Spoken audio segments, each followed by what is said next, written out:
Jerome Butler was 38 years old, a master electrician who built his contracting business from nothing, owned his home outright, and had never once given his wife a reason to doubt him. For 8 years he showed up, quietly, completely, without asking for applause. Then one evening he came home early from a cancelled job and found a printed email on his nightstand that his wife had forgotten to hide. 14 months. Another man. A secret savings account she'd been filling for 9 months, while Jerome's paychecks kept the lights on and the mortgage current. She had already paid a divorce attorney's retainer. 2 days after Jerome used their joint card to book a romantic anniversary trip to Savannah she never intended to take. 4 days later, she sat across from him with packed suitcases and said the words she'd clearly rehearsed. "Jerome, I don't need you." He walked her to the door, helped load her bags, and said, "Drive safe."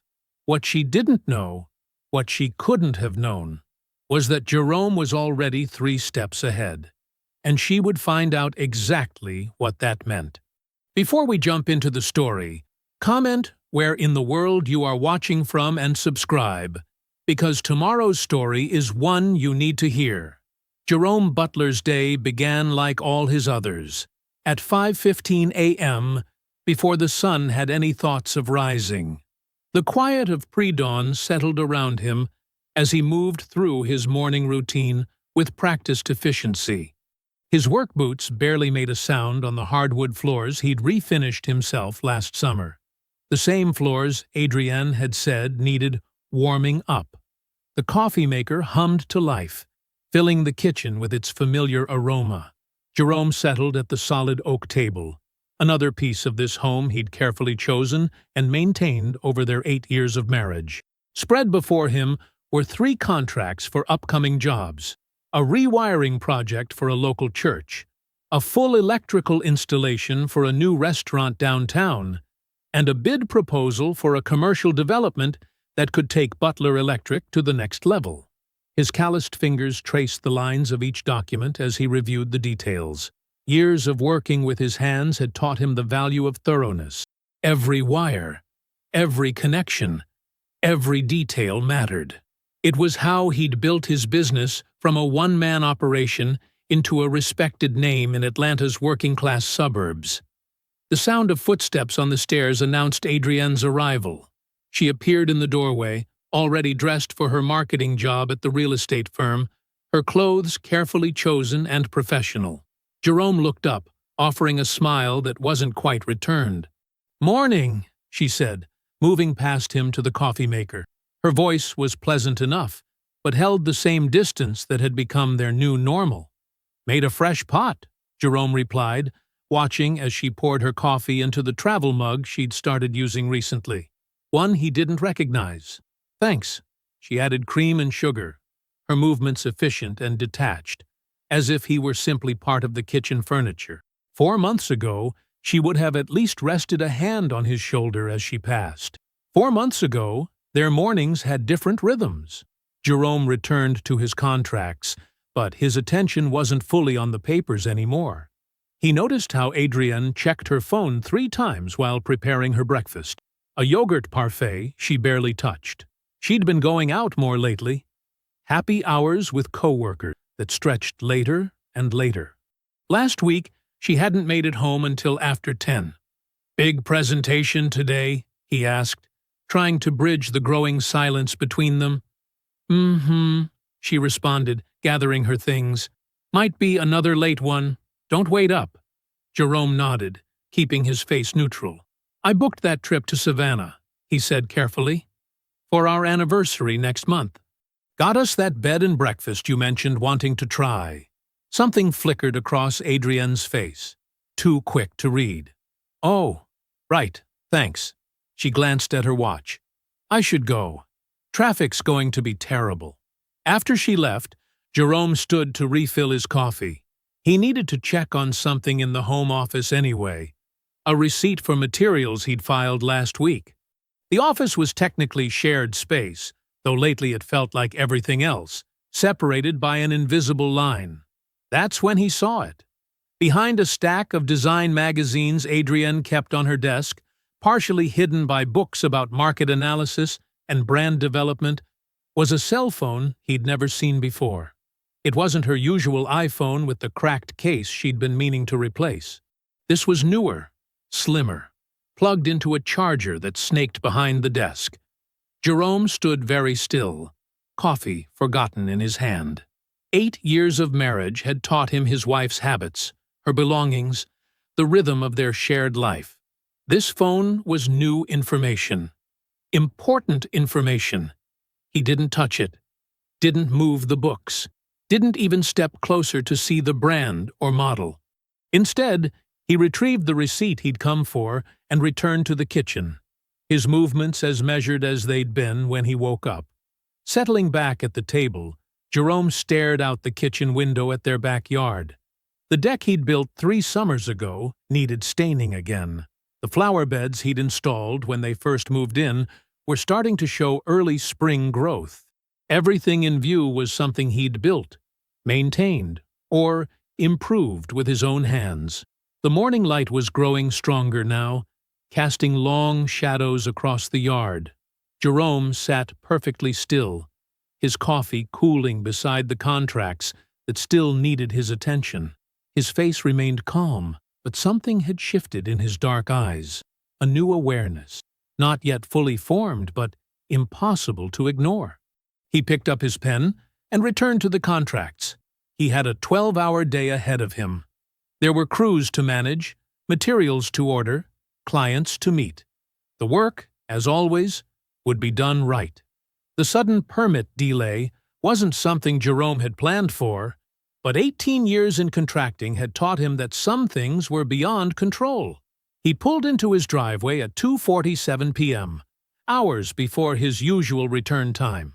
Adrienne's silver Lexus, the one she'd insisted on leasing last year, was nowhere in sight. The house felt different in the middle of the afternoon, quieter. The sunlight streaming through the windows he'd replaced himself cast unfamiliar shadows across the hardwood floors. Jerome moved through the rooms with the steady pace that defined everything he did, his work boots making soft thuds against the floor. In the kitchen, a coffee mug sat unwashed in the sink. Not his. He never left dishes. A half-eaten yogurt container beside it. The spoon still inside. Little signs of Adrienne's rushed morning departure. The kind of details he'd started noticing more lately. He headed upstairs to change out of his work clothes, his mind already on the estimates he could get ahead on with this unexpected free time. The bedroom door was partially open, afternoon light spilling across their queen-size bed. Another piece of furniture they'd chosen together, back when together meant something different. As he shrugged off his heavy work jacket, something caught his eye on Adrienne's nightstand. Beneath the novel she'd been reading for the past 3 weeks, he hadn't seen her turn a single page, was a partially concealed piece of paper. The corner peeking out had what looked like a corporate letterhead. Jerome stood perfectly still for a moment, that same stillness that had served him well through every crisis he'd ever faced. Then, with deliberate care, he reached for the paper. It was an email, printed on standard office paper. The header showed it had been sent yesterday afternoon, from Victor.Ashford, Ashford Realty, Dom, to Adrienne.Butler, AshfordRealty.com. Subject, next steps. Jerome read each word with the same attention he gave to electrical schematics. The language was casual, intimate, the tone of someone who knew they were writing to a lover, not a colleague. Victor mentioned how much he'd enjoyed their weekend getaway last month, and how he couldn't wait to have more than stolen moments. Last month, Charlotte, where Adrienne had supposedly visited her college roommate, Jennifer. But it was the next paragraph that made Jerome's trained hands, capable of the most delicate electrical work, go completely still. I talked to my guy about the paperwork yesterday. Once you handle your end, we can move forward with everything we discussed. I know this transition period is difficult, but you're handling it perfectly. Soon, we won't have to hide anything. Jerome read it again. Then, once more. Each word burned itself into his memory with precise clarity. With the same careful movements he used when handling live wires, he folded the email into perfect thirds and slipped it into his work jacket pocket. He sat on the edge of the bed, their bed, and remained there, motionless, for exactly 17 minutes. Anyone watching might have mistaken his stillness for shock or grief. They would have been wrong. Behind his eyes, calculations were forming, connections being made, a blueprint taking shape. The sound of Adrienne's car pulling into the driveway at 6:15 p.m. found Jerome in the kitchen, calmly reheating the pot roast he'd made in the slow cooker 2 days ago. The same pot roast she'd barely touched at dinner. "You're home early," Adrienne said, surprise coloring her voice as she set her purse down on the counter. "Permit delay on the Thompson project," Jerome replied, his voice warm and even. "How was your day?" "Oh, you know. Busy." She ran a hand through her hair. A nervous gesture he'd known for 8 years. Had happy hour with some people from work. Should have texted. "That's good," Jerome said, stirring the pot roast. "You need to decompress. Want some dinner? There's plenty." Something flickered across Adrienne's face. Uncertainty, maybe concern. But it vanished when Jerome smiled at her. The same smile he'd given her that morning. The same smile he'd given her for 8 years. "I'll have a little," she said, relaxing visibly. "Let me change first." Later that night, after Adrienne had gone to bed claiming a headache, Jerome sat at the kitchen table. The house was dark except for the single light above him. The folded email lay on the table's worn surface, innocent-looking despite the weight of its contents. He picked up his phone and typed a single message to his brother Neil. "I need your help. Call me in the morning." The morning air was crisp as Jerome sat in his work truck, parked at the empty construction site. His crew wouldn't arrive for another 30 minutes. The dashboard clock read 6:43 a.m. He pulled out his phone and called Neil. His brother answered on the second ring. "Kind of early for a social call." "Need your expertise," Jerome said, his voice steady. He explained everything. The hidden phone behind the books, the printed email, the weekend in Charlotte that wasn't Charlotte. Neil listened without interruption, the way he'd been trained to do in the army. When Jerome finished, Neil was quiet for a long moment. Then, "Don't touch anything. Don't change anything. Give me 72 hours. "What are you thinking?" "I'm thinking you're smart enough to call me instead of confronting her. Let me work. Go home tonight and act normal. Actually, act better than normal." Jerome nodded, though Neil couldn't see it. "I hear you." The next 3 days were a masterclass in controlled performance. Jerome brought home yellow roses on Tuesday evening. "Just because," he said when Adrienne looked surprised. He suggested trying that new Thai place she'd mentioned last month. He was present, attentive, and completely unreadable. At work, he ran his crews with the same precise attention he always had. No one would have guessed anything was wrong. Deshawn, his best friend since childhood and lead foreman, noticed Jerome checking his phone more often, but knew better than to ask. Neil's updates came in careful, measured texts. Day 1. Found the accounts. More than one. Give me time. Day 2. Got access to the firm's public records. You're going to want to sit down for this. Day 3. Meet me. Usual spot. 4 p.m.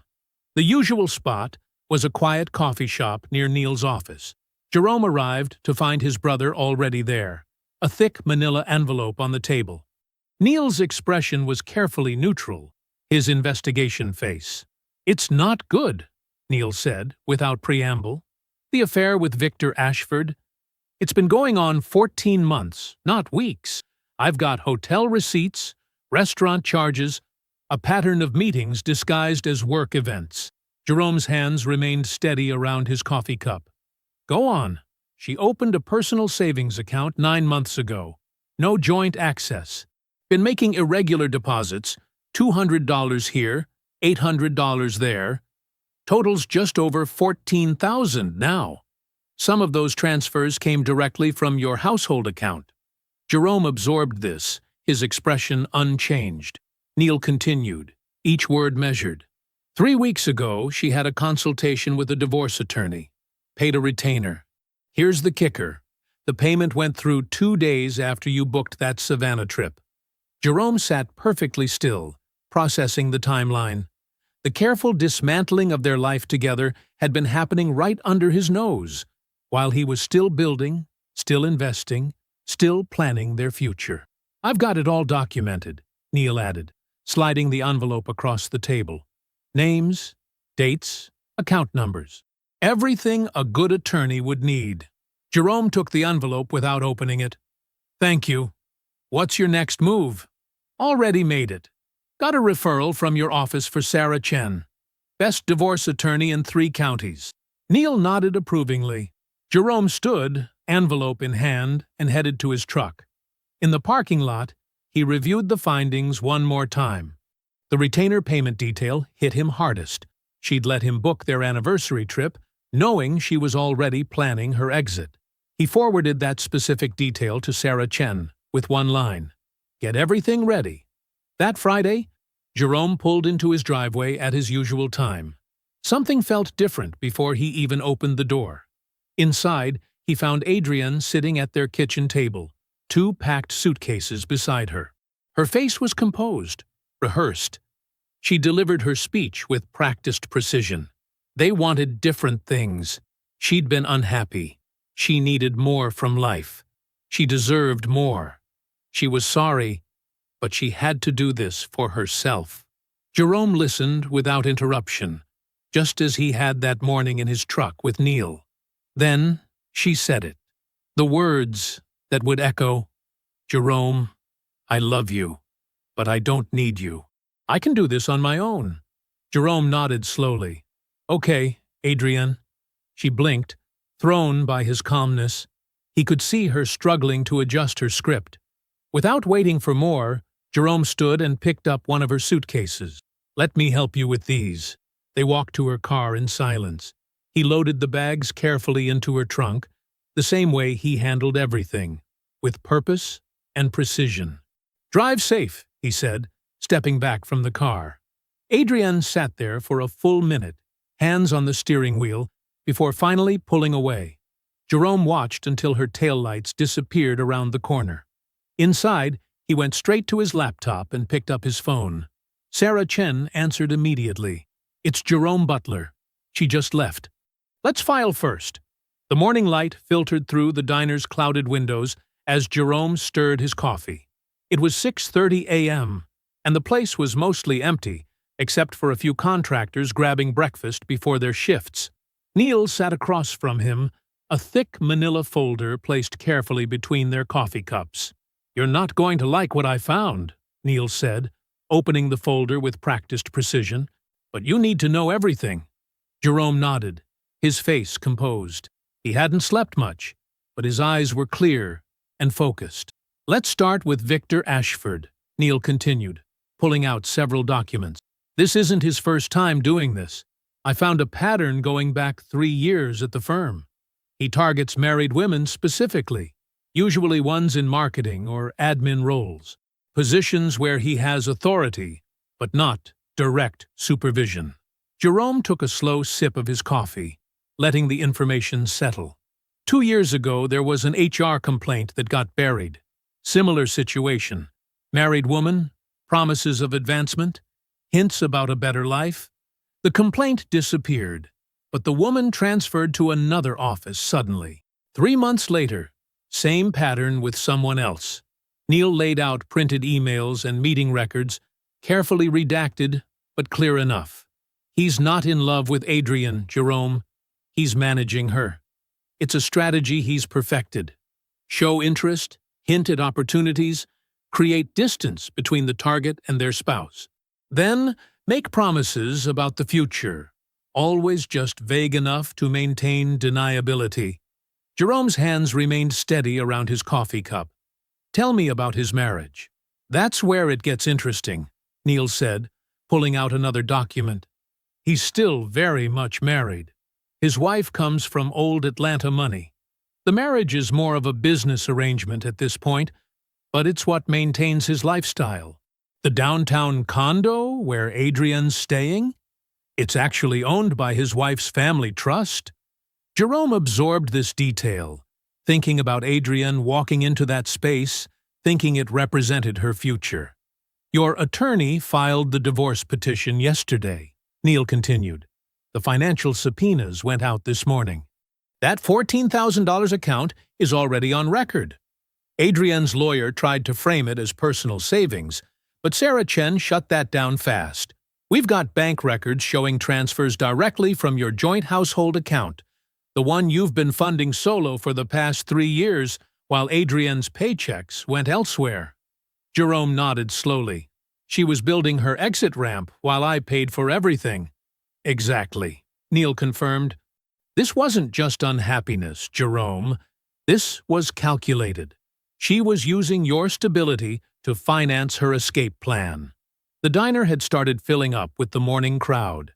A waitress topped off their coffees, and Jerome waited until she moved away before speaking. Keep watching, he said quietly. I want to know everything. Where she goes, who she talks to, what story she's telling people. Already on it, Neil assured him. I've got someone monitoring the firm's internal communications. Victor's not as careful as he thinks he is. Jerome finished his coffee and checked his phone. He had a crew waiting at a job site across town. Send everything to Sarah. I want it all documented. That evening, Jerome met Deshawn at their usual spot, a small bar where they'd been watching games since they were old enough to drink. He told him a partial version, leaving out the details about Victor's pattern and the financial records. Deshawn's reaction was immediate. Man, you need to confront her now. Call her out on all of it. Jerome shook his head, his voice calm. Not yet. I want everything before she knows I have anything. You're too cool about this, Deshawn protested. She's out there living in some rich man's condo while you're just… Waiting? I'm not waiting, Jerome corrected. I'm building. Later that night, Jerome sat on his back deck, the one he'd constructed himself 2 summers ago, every board and nail placed with purpose. The night air was cool, and the neighborhood was quiet. His dinner plate sat empty beside him. He wasn't angry. Anger required uncertainty, and Jerome was past that now. What he felt was focus, clean and sharp as a newly leveled beam. Every revelation from Neil, every document in Sarah Chen's growing file, was another piece of framework being set into place. The deck creaked softly under his chair as he leaned back, looking up at the stars, the same stars he and Adrian used to watch together, back when he thought silence meant peace instead of preparation. Jerome was reviewing material orders in his truck when his phone buzzed. The number wasn't saved, but he recognized it immediately. Patricia Cole, Adrian's mother. He took a deep breath before answering. Jerome? Patricia's voice was hesitant but clear. I hope I'm not interrupting anything. No interruption, Mrs. Cole. What can I do for you? I'd like to meet with you, if you're willing. Not about getting you and Adrian back together, she added quickly. Just, there are things you should know. Jerome checked his schedule. I can meet you at 1. There's a coffee shop called Rosemary's near my office. I know the place. Thank you, Jerome. The coffee shop was quiet when Jerome arrived. Patricia was already there, sitting at a corner table with her hands wrapped around a ceramic mug. She looked older than he remembered, the lines around her eyes deeper. She stood when she saw him, smoothing her skirt with nervous hands. Thank you for coming, she said, as Jerome sat down. A waitress approached, and he ordered black coffee. I want you to know, Patricia began, once they were alone, that I'm deeply ashamed of how Adrian has handled this. You deserved better than what she's done. Jerome nodded, waiting. I always respected you, Jerome. From the first time Adrian brought you home. You were solid, real, the kind of man I hoped she'd find. Patricia's fingers tightened around her mug. I watched you build your business from nothing. I saw how you treated my daughter. And I saw—" She paused, collecting herself. "I saw how she started changing this past year." The waitress brought Jerome's coffee. He added nothing to it, just held it, letting its warmth ground him. "There's something specific I need to tell you," Patricia continued. 6 months ago, Adrienne came over for Sunday dinner. We were in the kitchen, and she started talking about your marriage. She told me—" Patricia's voice caught slightly.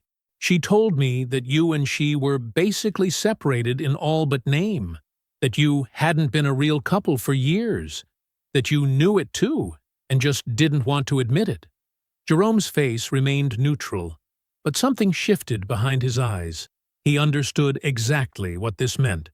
"I didn't challenge her then," Patricia admitted. "I wish I had. But I'm telling you now because you need to know. She was building this story long before she left. She was—" Patricia searched for the right words. "Rewriting our marriage," Jerome finished quietly. "Making me into someone who failed her, so leaving wouldn't feel like betrayal." "Yes," Patricia said, relief in her voice at his understanding. "Exactly that. She told other people too. Her cousin Maya, her friend Rachel. Always the same story. That you were already essentially separated. That everyone could see it but you." Jerome took a slow sip of his coffee, processing. This wasn't just about the money she'd hidden or the affair with Victor. This was deeper. A systematic dismantling of their shared reality. A poison dropped carefully into conversations months before she made her move. "I'm so sorry, Jerome," Patricia said, her eyes bright with unshed tears. "I should have seen what she was doing. I should have said something." "Mrs. Cole," Jerome said gently, "you have nothing to apologize for. Adrienne is a grown woman who made her choices. You're here now, telling me the truth. That matters." They talked a while longer, Patricia sharing other small details, comments Adrienne had made about Victor, things she'd said about the future she thought she was stepping into. Jerome listened carefully, filing away each piece. When they parted, Patricia hugged him briefly. "You're a good man, Jerome Butler. Don't let what she did change that." In his truck, Jerome called Neil immediately. "My mother-in-law just gave us something important," he said, relaying Patricia's revelation. 6 months of groundwork, Neil. She was poisoning the well long before she left. "I'll document everything," Neil assured him. "This strengthens our case, shows premeditation in her financial conduct. Sarah can use this." Jerome drove home slowly, thinking about all the rooms in his house where Adrienne had stood, telling herself stories about their marriage while he worked, and built, and planned their future. He parked in the driveway and walked through each space. The kitchen where they'd shared thousands of meals, the living room where they'd watched movies on Sunday afternoons, the bedroom where distance had grown like a shadow. Finally, he went to the garage. In the corner stood his neglected workbench, a custom piece he'd been designing for 2 years but never finished. He rolled up his sleeves, turned on the shop light, and began measuring wood. The familiar smell of sawdust filled the air as he worked, letting the rhythm of careful construction wash everything else away. Hours passed. The moon rose. Jerome worked until his hands were tired and his mind was quiet. When he finally went inside, he slept without dreaming. Jerome's truck rumbled at a stoplight when Neil's name flashed on his phone display. He answered through the Bluetooth speaker, expecting their usual morning check-in. "You need to pull over for this one," Neil said without preamble. Jerome guided his truck into an empty church parking lot, killed the engine, and switched to handheld. "Go ahead." Victor Ashford's house of cards just collapsed. Neil's voice had the precise tone he used when delivering confirmed intelligence. His wife, Sandra, filed for divorce yesterday morning. "But that's just the beginning." Jerome settled back in his seat, watching morning traffic pass on the main road. "Tell me." Sandra's attorney is aggressive, high-powered family law specialist who specializes in hidden asset cases. They've already filed for emergency injunctive relief to freeze accounts. During initial discovery, they found something interesting. A secondary LLC Victor's been using to redirect firm commissions. We're talking serious money, Jerome. Off-books transactions dating back 3 years. How much? North of 7 figures. But here's where it gets better. The State Real Estate Licensing Board got wind of it. They've opened a formal inquiry into his license and business practices. The firm is in damage control mode. Jerome absorbed this, thinking about Adrienne sitting in Victor's downtown condo, planning her new life around his projected wealth. What else? 2 women from the firm filed HR complaints this morning. Neither one is Adrienne, Neil added quickly. Similar pattern. He approached them while they were married, promised career advancement, suggested their husbands were holding them back. One has documented emails going back 14 months. Same timeline as Adrienne, Jerome noted. Exactly. HR called Adrienne in for a meeting first thing today. Standard procedure when there's an investigation involving a senior partner and a subordinate who's known to be involved. Jerome could picture it. Adrienne, in her carefully chosen office wear, sitting across from HR representatives who suddenly viewed her not as an ambitious professional, but as a liability to be managed. Her position? He asked. Not terminated yet, but compromised. They're documenting everything, building a paper trail. Victor's already distancing himself, canceled their standing lunch meetings, stopped including her in client dinners. All those introductions he promised to his social circle? Gone quiet. Jerome remembered Adrienne's words, "I don't need you."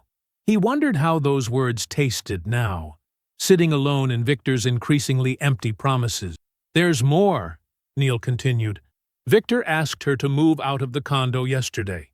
His attorney advised clearing any personal connections while they handle the licensing investigation. She's at the extended stay on Hammond Drive. Jerome knew the place. Clean, but basic. Nothing like the lifestyle Victor had dangled. How's she paying for it? Credit cards, from what I can see. Her salary won't cover it long term. Speaking of financial matters, Neil's tone shifted. How'd the Decatur bid meeting go? For the first time that morning, Jerome smiled slightly. Final walkthrough is Thursday. Contracts ready for signatures. The mixed-use development? Jerome, that's a 7-figure job. 8, Jerome corrected quietly. Full electrical design build for all 3 buildings, plus infrastructure. I've been working on that bid package for 4 months. While she thought you were just running service calls, Neil said with satisfaction, Butler Electric's about to level up. Need to hire 2 more journeymen just to handle the base load, Jerome confirmed. Looking at an office manager, too. Can't run everything from my truck anymore.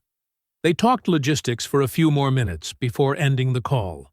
Jerome sat in the church parking lot, watching the morning sun climb higher. He thought about Adrienne in her hotel room, watching her carefully constructed future dissolve. He thought about Victor, facing investigations that would strip away his professional armor. He thought about his own quiet work, the hours reviewing plans, refining numbers, building relationships with developers who respected competence over flash. The following afternoon, Jerome sat at his newly installed office desk, real cherry wood, selected and paid for with the same care he brought to everything. The Decatur contract lay before him, 57 pages of specifications, timelines, and terms.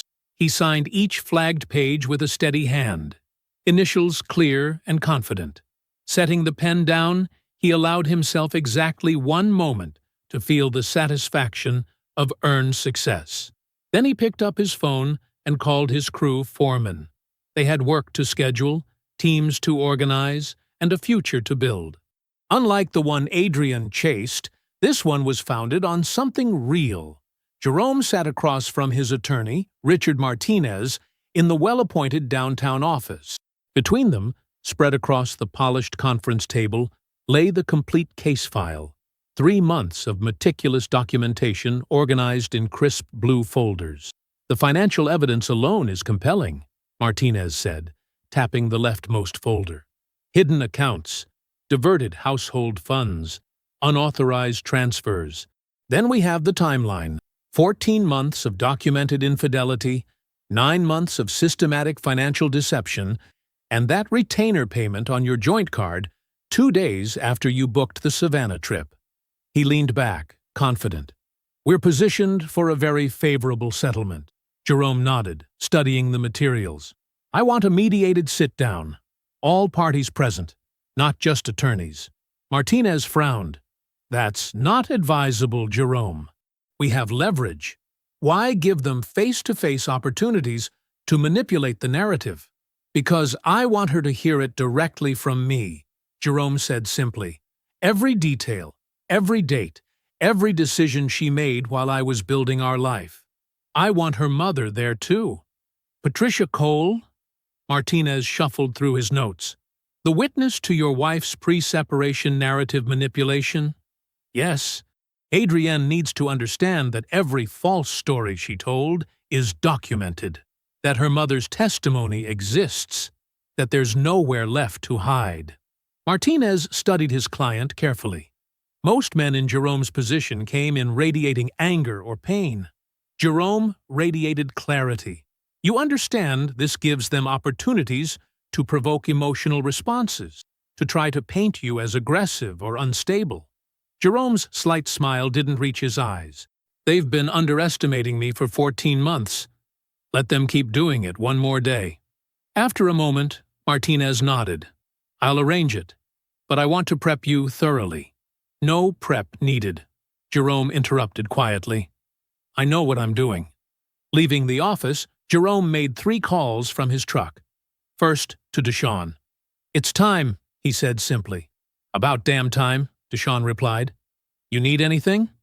Just be ready to meet afterward, either to celebrate or commiserate. Man, knowing you? It'll be celebrating. Next, he called Neil. Bring everything tomorrow. Every document, every timeline, every piece of evidence. I want it all in that room. You sure about this approach? Neil asked. Completely. She needs to see it all laid out at once. No more hiding behind lawyers or distance. Finally, he called Patricia Cole. She answered on the second ring. Jerome? Is everything all right? Yes, ma'am. I'm requesting a mediated settlement conference tomorrow. I'd like you there as a witness to what you told me about Adrienne's statements before she left. Patricia was quiet for a moment. You're sure? Yes, ma'am. Your daughter needs to face the truth. All of it. What time? 9 a.m. Downtown offices. I'll be there, she said without hesitation. And Jerome? You're doing the right thing.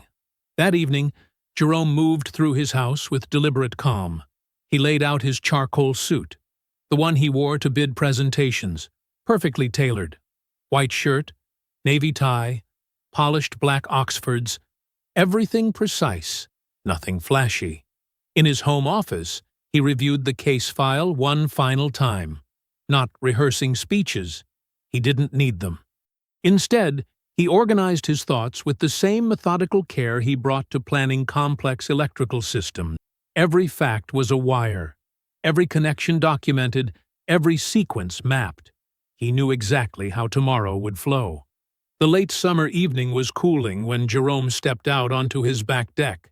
The carpentry project he'd started days ago, a simple but elegant storage bench, waited for its final touches. He worked steadily, sanding the cedar to a perfect smoothness, checking each joint, applying the last coat of sealant. The physical work centered him, as it always had. When he finished, Jerome ran his hand across the completed surface. Like everything he built, it was exactly what it was supposed to be. Solid, functional, made to last. No shortcuts, no compromises, no pretense. Just honest work, done right. He cleaned his tools, stored them properly, and swept the deck clean. Inside, he set his alarm for 6 a.m., though he knew he wouldn't need it. His body had woken before dawn for so many years, it was simply natural now. In the quiet of his bedroom, Jerome folded his reading glasses and set them beside the novel he'd been working through, A History of Electrical Innovation in America. Tomorrow would settle everything, but tonight was for rest. The downtown mediation office occupied the 15th floor of a glass and steel high-rise. Jerome arrived 30 minutes early, parking his truck in the validated structure and taking the elevator up with unhurried confidence. His charcoal suit fit perfectly. He'd had it tailored last year for client presentations. The white shirt was crisp, the navy tie precisely knotted, his black Oxfords gleaming. The receptionist directed him to Conference Room C. Jerome thanked her and stepped inside. The room was well appointed but neutral. A long mahogany table, comfortable chairs, water service on a side credenza, city views through tinted windows. He poured himself water, set his briefcase beside his chair, and sat quietly, without reaching for his phone. Patricia Cole arrived next, dressed conservatively in a navy pantsuit. She nodded to Jerome and took a seat 2 chairs down. They didn't speak. Nothing needed to be said. Neil arrived shortly after, carrying a leather portfolio thick with documents. He set up efficiently at Jerome's right hand, laying out key files in precise order. Martinez, Jerome's attorney, arrived 10 minutes before the scheduled start. He reviewed the document arrangement with approval, then briefed the mediator who would be facilitating. The mediator, a silver-haired woman named Judge Chen, took her position at the head of the table. At precisely 9 o'clock, Adrienne entered with her attorney, Robert Klein. She wore a cream-colored blazer over a black dress, her makeup perfect, her posture rehearsed. Then she saw Patricia. The slight falter in her step was visible only to those who knew to watch for it. She hadn't expected her mother here. "Mom!" Adrienne's voice carried a note of betrayal. "What are you doing here?" "Mrs. Cole is present at Mr. Butler's request," Martinez stated formally, "as a material witness to certain relevant conversations." Adrienne's jaw tightened. She took her seat across from Jerome, not meeting his eyes. Klein arranged his materials, projecting confidence he likely didn't feel given the thickness of Neil's portfolio. "Let's begin," Judge Chen said. "Mr. Klein, please present your client's position." Klein launched into their prepared opening. Reasonable division of marital assets, spousal support given Adrienne's career sacrifices during the marriage, either sale of the house or Jerome buying out Adrienne's equity stake. His tone suggested this was all very standard, very reasonable. Martinez let him finish completely. Then he opened the first blue folder. "Your Honor, we'll be presenting documented evidence of systematic financial deception during the marriage, including unauthorized diversion of marital funds and deliberate misrepresentation of the marital status to multiple parties. We'll begin with Exhibit A, 14 months of documented communication between Mrs. Butler and Victor Ashford, demonstrating an ongoing extramarital relationship that predates her separation by more than a year." Adrienne's hands tightened on her armrests as Martinez methodically laid out the timeline. The secret phone records, the hotel receipts, the Charlotte weekend that wasn't Charlotte. Neil had been thorough. Exhibit B, bank records showing a concealed personal savings account containing $14,000 in diverted marital funds, opened 9 months before separation without Mr. Butler's knowledge or consent. Klein tried to interject. Judge Chen silenced him with a raised hand, studying the documentation. And, finally, Exhibit C, proof that Mrs. Butler paid a $5,000 retainer to divorce counsel on September 15th using the couple's joint credit card. This was 2 days after Mr. Butler paid $2,800 for their anniversary trip to Savannah. Also documented here, using the same card. The room was very quiet. Adrienne's perfect makeup couldn't hide her pallor. Then Jerome spoke.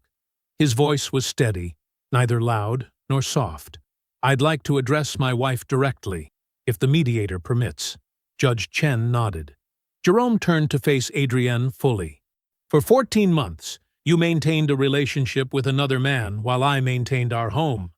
For 9 months, You diverted our household funds while I paid our bills. You told your mother, and others, that we were basically separated while I booked our anniversary trip. You paid a divorce attorney with our joint card 2 days after I paid for Savannah. He paused, letting each fact land with quiet weight. You constructed a story where I was failing you, where I knew it too, but wouldn't admit it. You told that story while I built our deck, while I refinished our floors, while I funded the life you were secretly planning to leave. Adrienne's eyes filled with tears. They spilled over, tracking mascara down her cheeks. "Mom," she whispered, turning to Patricia. "How could you tell him?" "Because it was true," Patricia said simply, "and because he deserved to know." Klein tried again to redirect. "Your Honor, this emotional manipulation—" "Objection noted," Martinez cut in. "Now let's discuss our terms." Jerome laid them out precisely. Sole ownership of the house, full protection of his business assets, return of the diverted marital funds, and a clean dissolution with no spousal support. His voice remained level, as if discussing an electrical bid. Klein leaned close to Adrienne, speaking urgently. Jerome knew what he was saying. If they didn't accept, every document would become public record in a contested trial. Every timeline, every receipt, every lie. The divorce decree arrived on a Tuesday morning, delivered by courier to Jerome's office. The manila envelope felt lighter than the weight of its contents should suggest. He opened it carefully, reviewed each page once with the same attention he gave electrical blueprints, then placed it in his briefcase to file at home later. That same afternoon, Adrienne received a different kind of envelope. The corporate restructuring memo announced immediate organizational changes in response to recent leadership transition. Careful corporate language for Victor Ashford's spectacular fall. Her position was being eliminated. She was offered a lateral transfer to their Covington satellite office, 40 minutes outside Atlanta, at a 20% reduced salary. The HR director delivered this news with practiced neutrality. "We need your decision by Friday," she said, sliding the transfer paperwork across the desk. Adrienne stared at the salary figure, mentally calculating rent possibilities in Covington. The number wouldn't support anything close to her extended stay hotel. She signed the papers without negotiating. Victor's implosion continued with mechanical precision. The State Real Estate Licensing Board concluded their investigation and formally suspended his license for 12 months, citing ethical violations and financial impropriety.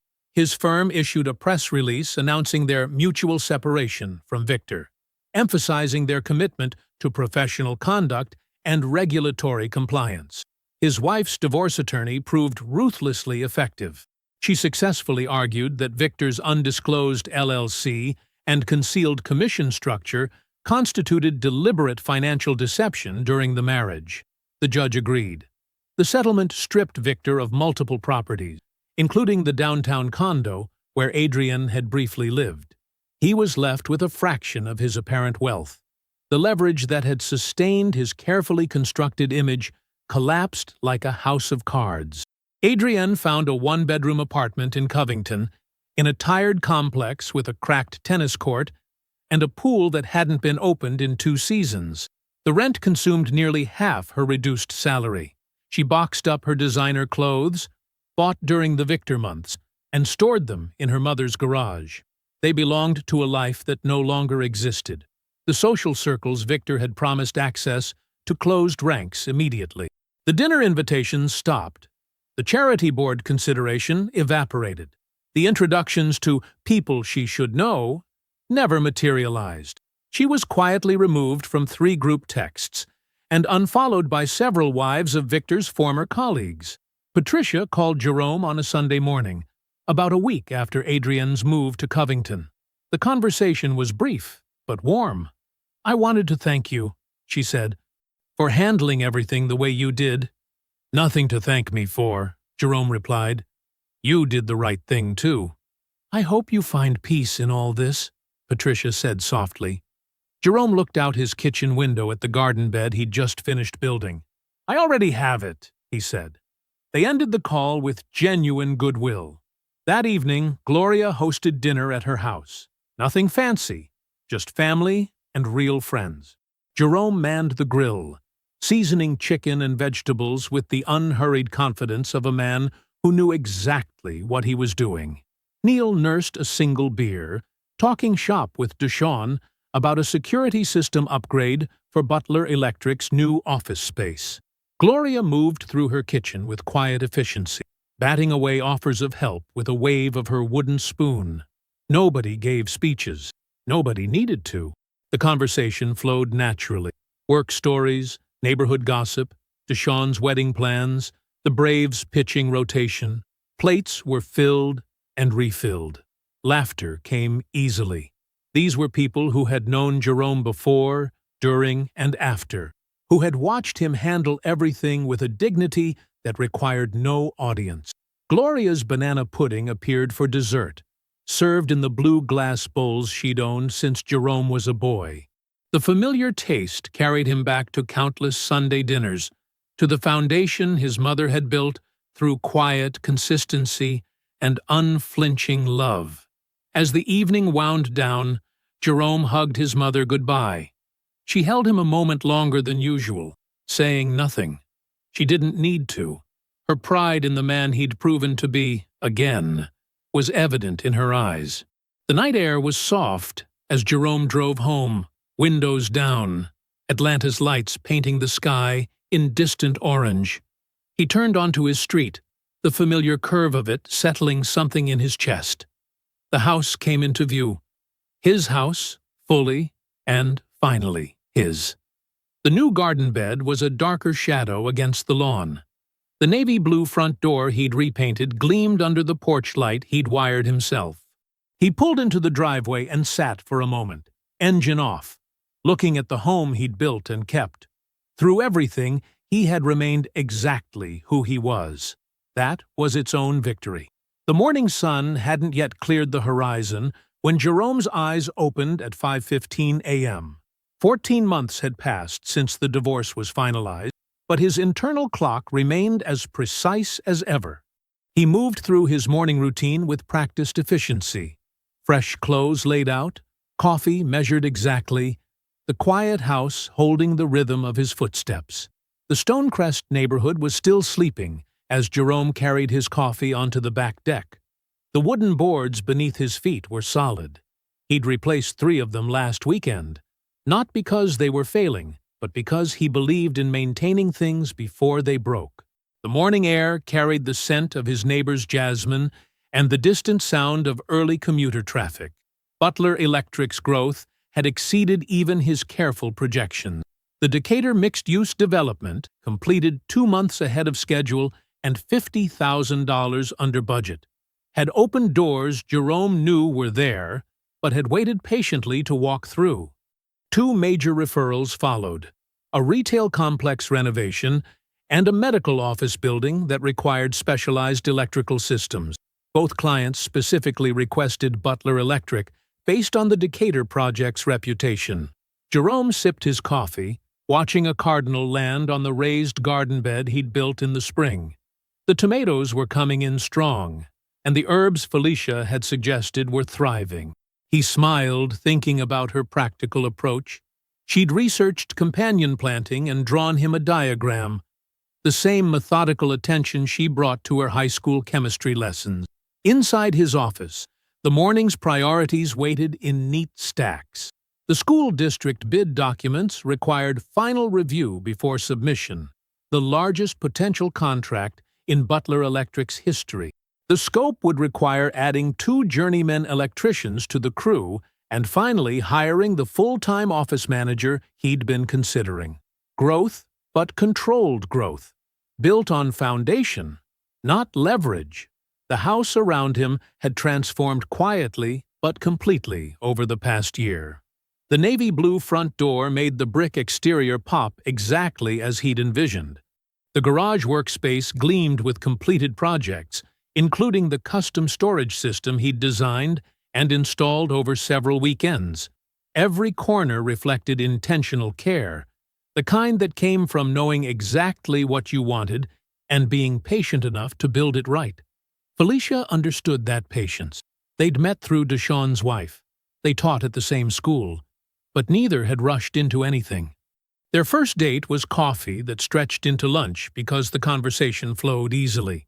She asked thoughtful questions about electrical work, genuinely curious about the engineering aspects.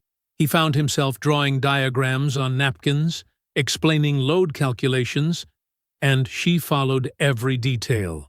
Their relationship developed with the same careful attention. Dinner dates became weekend projects, became comfortable routines. She had her own life, her own passion for teaching, and her own definition of success that had nothing to do with status or appearance. When she laughed, it was genuine. When she spoke, it was direct. Everything about her felt like truth. Deshawn's spring wedding had been a celebration of that kind of truth. Jerome stood beside his oldest friend as best man, watching him marry a woman who loved him exactly as he was. When it came time for the toast, Jerome spoke from that same place of authenticity. Showing up for someone, he'd said, looking at the newlyweds, means seeing them completely and choosing them daily. It means building something real together, brick by brick, day by day. It means understanding that love isn't a feeling you fall into. It's a commitment you rise to every morning with your whole heart. The reception hall had gone quiet. Deshawn had hugged him hard enough to crack ribs. Adrienne crossed Jerome's mind occasionally, but without rancor. She was a closed chapter in a book he'd finished reading. He heard through business circles that she was still at the Covington office, still in the same apartment complex. The life she'd imagined with Victor had evaporated like morning dew, leaving behind only what was real. He wished her neither harm nor particular happiness. She simply was not part of his story anymore. The envelope in his mailbox that morning had no return address, but he recognized Patricia Cole's distinctive handwriting immediately. Inside was a simple white card containing 4 words: "You deserved better. P." Jerome read it once, appreciating its simple honesty. He tucked it carefully into his wallet, not as a reminder of what was lost, but as recognition of his own worth, something he'd never actually misplaced. Moving back to the kitchen, he refilled his coffee and turned his attention to the school district bid documents spread across the table. I hope you enjoyed that one. Be sure to like the video and subscribe so you don't miss the next story. I've picked out 2 more for you that I think you'll really like.